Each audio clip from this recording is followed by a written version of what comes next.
A'udzu billahi minasyaitonir rajim. Bismillahirrahmanirrahim. Rabbi shrah li sadri wa yassir li amri wahlul 'uqdatam min lisani yafqahu qawli. Para sahabat KSM, jumpa lagi. Assalamualaikum warahmatullahi wabarakatuh. Para sahabat KSM, sebetulnya saya sudah sejak lama ingin menyampaikan kisah ini, namun karena beberapa hal belum sempat juga, tapi alhamdulillah hari ini ditakdirkan saya akan menyampaikan sebuah kisah yang sangat menarik tentang Farasdak. Farasdak ini adalah seorang pujangga atau seorang penyair di zaman kekhalifahan Bani Umayyah, yang mana beliau itu kurang lebih dalam 4 dekade bergelut dengan dunia syair. Kemudian dikarenakan faktor ekonomi, Farasdak ini dipekerjakan oleh kekhalifahan Bani Umayyah seperti digaji begitu, dan tugasnya adalah memuji khalifah, memuji putra mahkota, karena pada saat itu belum ada media seperti televisi atau koran atau apapun, sehingga kekhilafahan itu memerlukan seorang penyair yang bisa mengangkat citra seorang khalifah. Jadi ada semacam kepentingan politik, sehingga masyarakat nanti memandang seorang khalifah itu positif karena syair-syair yang digugah oleh penyair yang digaji oleh penguasa. Kisah ini diriwayatkan oleh Ibnu Katsir, yaitu sejarawan terkenal Ahlus Sunnah, yang mana diakui sebagai sejarawan yang begitu akurat. Nah, Ibnu Katsir meriwayatkan bahwasanya di era penguasa Walid ibn Abdul Malik Umawi, terdapat seorang putra mahkota, yaitu saudaranya Walid ini, bernama Hisham ibni Abdul Malik.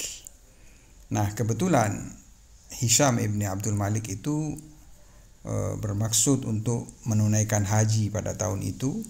Beliau datang ke Mekah bersama anak buahnya. Beliau datang ke Ka'bah untuk melakukan tawaf dan berjalan di Masjidil Haram. Kemudian ketika sudah mendekati Hajarul Aswad, di mana Hisham ibn Abdul Malik itu ingin mencium Hajarul Aswad dan menyentuh Hajarul Aswad, namun banyaknya zairin, yaitu pengunjung, sehingga Hisham ibn Abdul Malik belum berhasil untuk menyentuh dan mencium Hajarul Aswad. Karena banyaknya orang di situ, akhirnya dia terpaksa menunggu dahulu, dan disediakan sebuah kursi di situ, sebuah mimbar untuk dia duduk dan menunggu berkurangnya nanti umat yang sedang melakukan tawaf, sehingga agak sedikit sepi, sehingga dia bisa nantinya menyentuh dan mencium Hajarul Aswad sambil duduk, dan kursinya itu agak sedikit tinggi sehingga dia bisa menonton orang-orang yang sedang tawaf di situ. Sementara para pembesar Syam yang menyertainya itu berada di sekeliling kursi Hisham ibn Abdul Malik duduk di situ. Dan pada saat itu tiba-tiba Ali ibn Husain, yaitu cicit daripada Rasulullah. Ali ibn Husain ini adalah putra daripada Sayyidina Husain. Itu muncul, dan beliau dengan wajahnya yang betul-betul bercahaya dan pakaiannya begitu bersih dan semerbak wanginya itu begitu memenuhi ruangan di situ. Beliau juga hendak bertawaf, dan ketika Ali Zainal Abidin mendekati Hajarul Aswad, tiba-tiba kerumunan umat yang ada di situ itu menepi semuanya, memberi jalan. Mereka terkesima dengan haibah, wibawa, dan cahaya wajah cicit daripada baginda Nabi Muhammad SAW, dan umat memberikan tempat dan memberikan jalan agar supaya Ali Zainal Abidin dapat menyentuh dan mencium Hajarul Aswad dengan leluasa. Pemandangan ini membuat Hisham ibn Abdul Malik itu merasa tersinggung, padahal dia seorang penguasa, putra mahkota di saat itu, karena Mekah dan Madinah waktu itu berada di bawah kekuasaan Syam, yaitu Damaskus, dan dia pada saat itu adalah seorang putra mahkota yang tentunya lebih berhak untuk diberi jalan untuk mencium Hajarul Aswad. Namun sebaliknya, umat Islam pada saat itu lebih memprioritaskan Ali Zainal Abidin.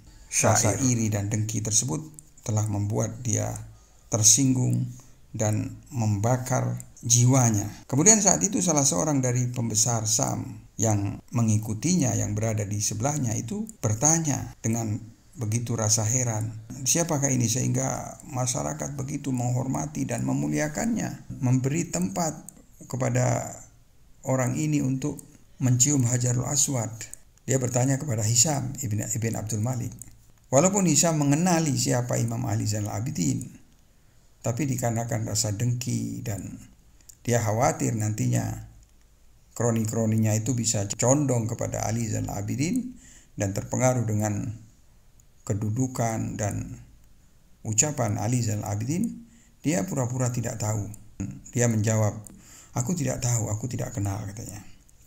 Di saat itu Farasdak, yang biasa disebut juga Abu Firas, itu walaupun dia ini menjadi penyair bayaran dari Bani Umayyah, itu dia sebetulnya dibayar oleh Hisham ibn Abdul Malik untuk memujinya. Dia memerlukan pekerjaan itu, tetapi dia merasa kecewa dan tidak enak. Kenapa? Hisham ibn Abdul Malik ini pura-pura bodoh dan tidak menjawab pertanyaan itu. Farasdak saat itu dia memberanikan diri, tidak lagi takut kepada kemarahan Hisham ibn Abdul Malik. Padahal dia tahu sendiri Hisham ibn Abdul Malik ini seorang yang sombong dan bisa melakukan apapun untuk melukainya. Farasdak berkata kepada lelaki yang bertanya itu, "Kalau engkau ingin tahu siapa dia, tanyalah kepadaku.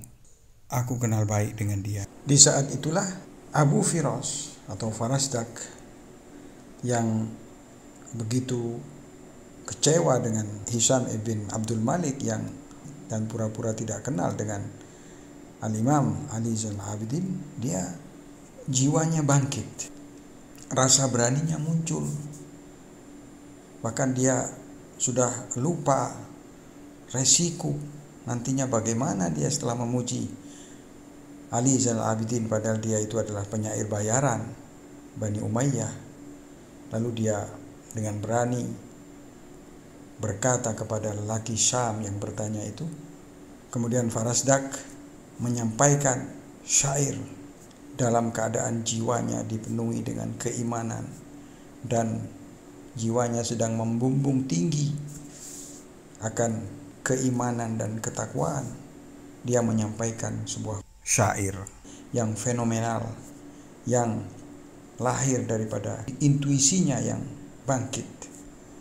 Dengan begitu bersemangat, dia menyampaikan syair yang bunyinya, "Hadzal ladzi ta'riful badha'a wad'atahu wal baitu ya'rifuhu wal hillu wal haramu. Hadzal ladzi Ahmadul Mukhtar waliduhu shalla alaihi ilahi ma jarul qalamu." Yang artinya, dialah orang yang dikenal oleh Badha. Badha itu Mekah, di mana langkah-langkahnya Al-Imam Ali Zainal Abidin itu dikenal baik oleh Badha, bumi Badha, negeri Badha yaitu Mekah tadi itu, dan Ka'bah serta Al-Hillu wal Haram, karena di Mekah itu ada wilayah zona yang haram, ada yang hil, yang halal istilahnya ya. Jadi Al-Hillu wal Haram semua mengenali Al-Imam Ali Zainal Abidin, begitu juga Ka'bah mengenalnya dengan baik. Dan inilah orang yang ayahnya adalah Ahmad Mukhtar, yaitu Nabi Muhammad yang terpilih. Nabi Muhammad yang kita ketahui adalah kakek daripada Ali Zainal Abidin. Beliau menyampaikan syair-syairnya itu dengan begitu yakin. Dan ketika syair Farazdak itu berakhir, maka Hisam tidak bisa menutupi kemarahannya. Dia seperti bangkit dari tidur. Dia marah dan kecewa dengan Farazdak. Kemudian Hisam berkata, "Kenapa engkau tidak pernah membuat syair seperti ini untuk kami, dalam memuji kami maksudnya?" Farazdak berkata, "Sekiranya engkau memiliki kakek dan ayah serta ibu yang suci seperti Ali Zainal Abidin, maka aku akan membuat syair seperti itu. Tapi sayangnya engkau tidak memiliki leluhur seperti Ali Zainal Abidin," katanya. Hisam pun tambah marah. Kemudian Hisam menginstruksikan agar Farazdak dicoret daripada orang yang menerima upah atau gaji, dan dia diasingkan di satu wilayah bernama Aswan antara Mekah dan Madinah, dan Farazdak dipenjarakan di situ. Dan ketika berita ini sampai kepada Ali Zainal Abidin, kemudian Imam Ali Zainal Abidin menghadiahkan 1000 dirham kepada Farazdak sebagai hadiah. Namun Farazdak tidak bersedia menerima hadiah tersebut. Farazdak menyampaikan pesan bahwasanya syair ini itu hanyalah untuk mendapatkan keridhaan Allah dan Rasulullah dan membela kebenaran. Dan aku tidak menginginkan hadiah apapun.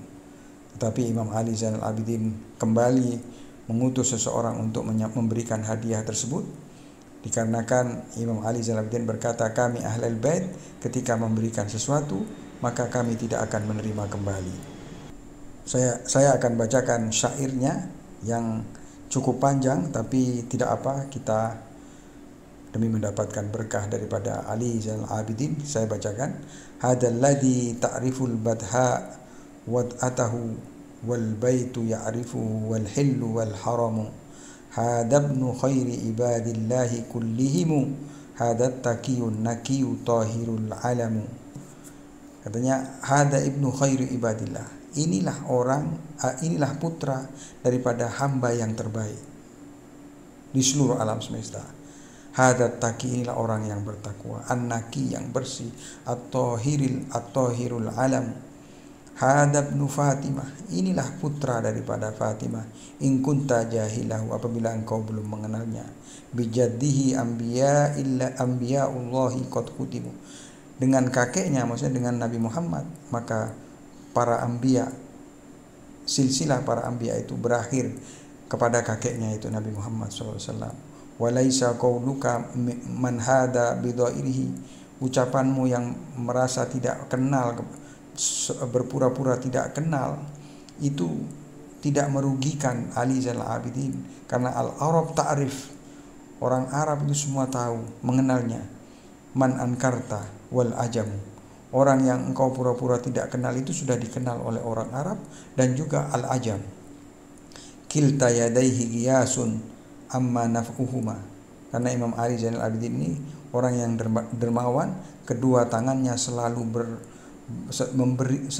memberi dan kemanfaatannya itu dirasakan oleh publik.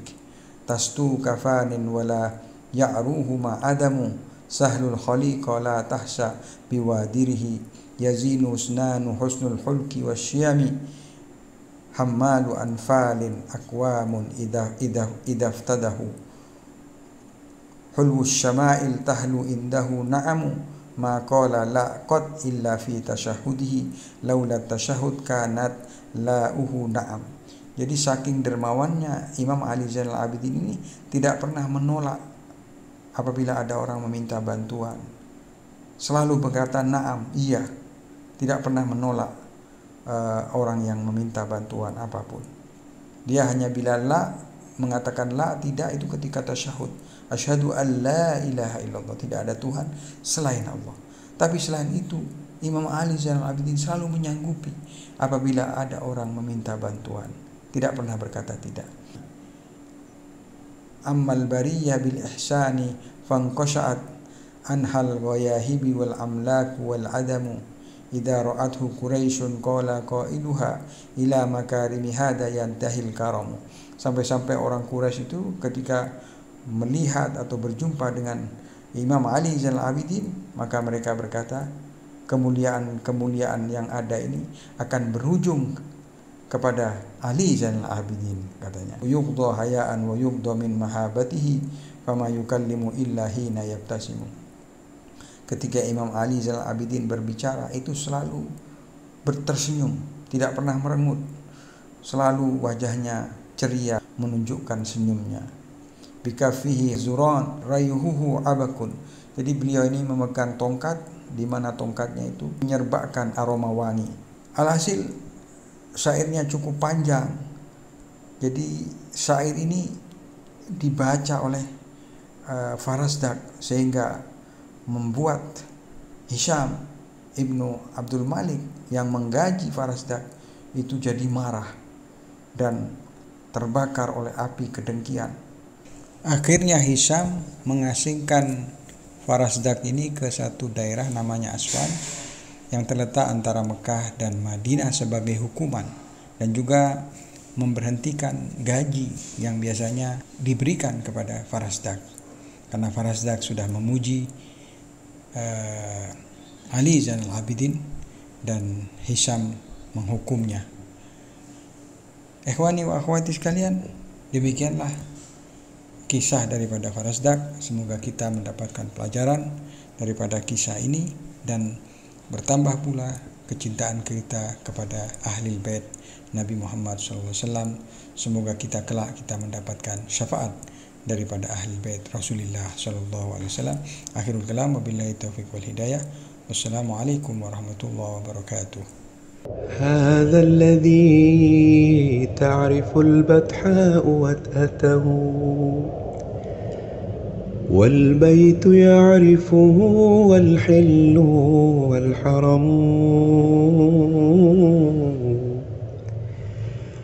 هذا ابن خير عباد الله كلهم هذا التقي النقي الطاهر العلم هذا ابن فاطمة إن كنت جاهله بجده أنبياء الله قد ختموا هذا علي رسول الله والده أمست بنور هداه تهتدي الأمم